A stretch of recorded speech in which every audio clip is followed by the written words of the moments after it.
Kamusta? Mabuti!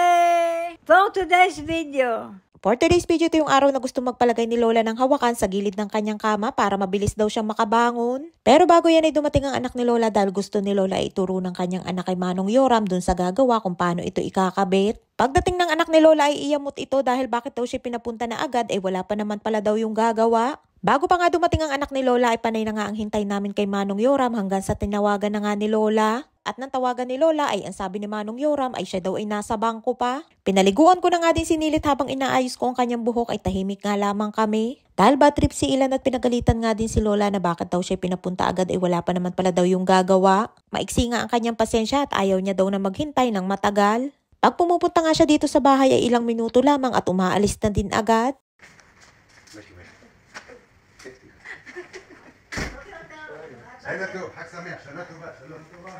Ay nga't pagdating ni Manong Yoram may hyper na hyper ay kalasing paldo at malaki ang nakubra sa bangko.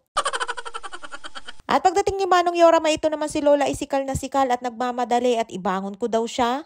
Kung kailan nga may mga tao doon sa gilid ay saka naman pakisabay si Lola ng pagpapabangon. At ito naman si Manong na kaibigan ni Manong Yoram at madalas nga siyang kasama ni Manong Yoram kapag pumupunta dito. Kapag may kailangan ngang ayusin o kumpunihin dito sa bahay ay laging si Manong Yoram ang aming tinatawagan. Matagal na nga siyang kakilala ni na Lola kaya kapag pumupunta siya dito sa bahay ay parang tropa-tropa lang kung makipag-usap. At ayun nga't may tangay pa na sigarilyo pero wala pa yan sindi at ayaw na ayaw nga ni Lola ng amoy ng sigarilyo. At dahil nga naninigarilyo si Manong Yoram ay sa tuwing pupunta na nga lamang siya dito sa bahay ay lagi na lamang inuubo. At eto nga't itinuturo na ni Lola kung paano gagawin dun sa bakal na inalis sa gilid ng kanyang kama at ididikit daw dun sa dingding at dun daw siya kakapit pag bumangon. Ay talaga naman sari-sari rin si Lola at kung ano-ano nga ang naiisip na akala mo naman ay kayang gawin. Napakatagal ko na nga sinabi kay Lola na hindi pwede yung kanyang gusto dahil malayo at hindi aabot yung kanyang kamay. At ang isa pa ay nahihirapan din siyang tumagilid sa side na yon kaya napaka-imposible ng kanyang gustong gawin. Ay lagi nga pinagpipilitan ni Lola na yan ang kanyang gusto ay siya'y sige bigyang hilig ng walang ligalig. Ay pati nga si Manong Yoram may litong-lito din kung paano ang gagawin at kung paano niya yun ikakabit. At ito namang anak ni Lola ay todo demo pa at ganyan daw ang gagawin pagbangon ng kanyang ina. Ay kung makademo nga ay akala mo'y napakagaan ni Lola at kayang-kaya ang kanyang sarili. Ay may paghila pa nga sa kanyang katawan at ganun daw ang gagawin ni Lola. Ayun nga tumagilid ay hindi makaya ay ayan pa kaya.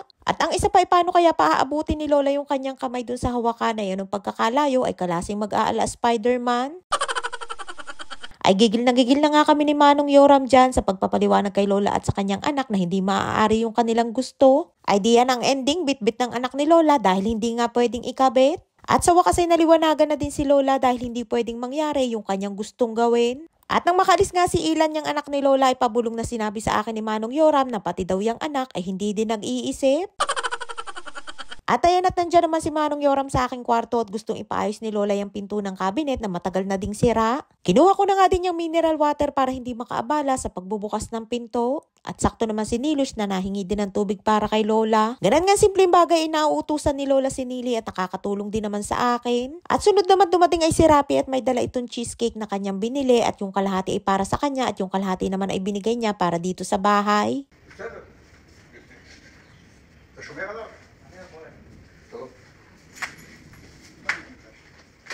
At ayan naman si Nilat busy sa pagkain ng crackers na kinuha sa kwarto ni Lola.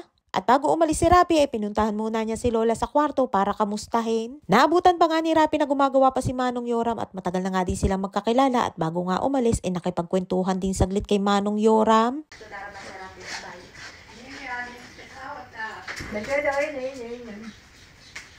Ay nga tinatawag ni Lola si Nili at dali-dali kong ang pinuntahan para tanungin kung ano ang kailangan na bigla naman akong tinawag ni Manong Yoram. Tinanong niya nga ako kung meron daw kaming iskro dito sa bahay at tamang-tama naman na mayroon nga kami at si Nili na nga ang aking pinakuha dahil siya ang nakakaalam kung saan nakalagay. Alam nga ni Nili kung saan nakalagay ang mga gamit dito sa bahay at kahit ilang dekada pa nga ang lumipas ay tanda niya kung saan nakalagay ang mga ito. At ayun nga't sabi niya isaglit lamang daw at kukuhanin niya sa may kusina.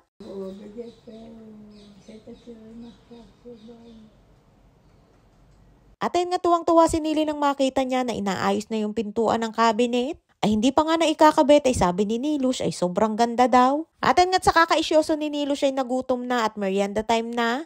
Cheesecake na dala ni Rapi at kape ay solved na ang merienda ni Nilush. Pagkakapihin ko nga din sana si Manong Yoram at yung kaibigan niya, ang kaso ay ayaw nila. At ang hiningi na nga lamang sa akin ng kaibigan ni Manong Yoram ay tubig. Minsan nga kapag pumupunta dito si Manong Yoram ay kusa na yung humihingi sa akin ng kape at ang kapartner ay sigarilyo. At ayan naman na todo marites sa akin yung kaibigan ni Manong Yoram at mukhang mabait din naman. At eto't may panibago na naman bisita na dumating at yan naman ay si Kaya, ang nurse ni Lola. Ganon nga kaganda dito sa Israel na talaga namang napapakinabangan ng mga matatanda ang kanilang health benefits. May nararamdaman o wala ay regular na binibisita si Lola dito sa bahay ng kanyang nurse at doktor para tingnan at kamustahin. Mapapasana all ka na nga lamang talaga, hindi katulad sa atin sa Pinas na panay ang bayad mo ng tax pero yung ibang nakikinabang ay mga crocodile ng lipunan. Nagkasugat nga si Lola nung na-ospital siya at sabi nga ng kanyang nurse ay kailangan itong tumagilid palagi para hindi lumala yung kanyang sugat. Pero dahil pasaway nga si Lola kahit anong sabihin at pilit ko ay ayaw niyang tumagilid at nahihirapan daw siya. At ayun nga't pinuntahan ko naman sina Manong Yoram at tapos na sila at naikabit na yung pinto. Sa wakas ay hindi na nga papatak at hindi na din matatakot si Lola na mapatakan siya kapag pumupunta dyan sa bomb shelter kapag may siren. Kinuha ko na nga din kay Lola yung pambayad kay Manong Yoram na 250 shekel o mahigit 4,000 pesos sa pera natin sa Pinas. Kung sa iba nga yan ay baka naitapon na yung cabinet at napalitan na ng bago. Pero dahil kay Lola yan hanggat nagagamit at kaya pang ayusin ay hindi yan mapapatapon. At sa wakas ay natapos na din at nakaalis na sila at sumunod na nga ding umalis ay ang nurse ni Lola. Sobrang busy nga kami ng araw na yan sa dami ng aming ganap. Ay siyang dito lamang ating kwento for today's video. Maraming po salamat sa inyong support at lagi panonood. Mag-ingat po kayo palagi. And please subscribe to my YouTube channel.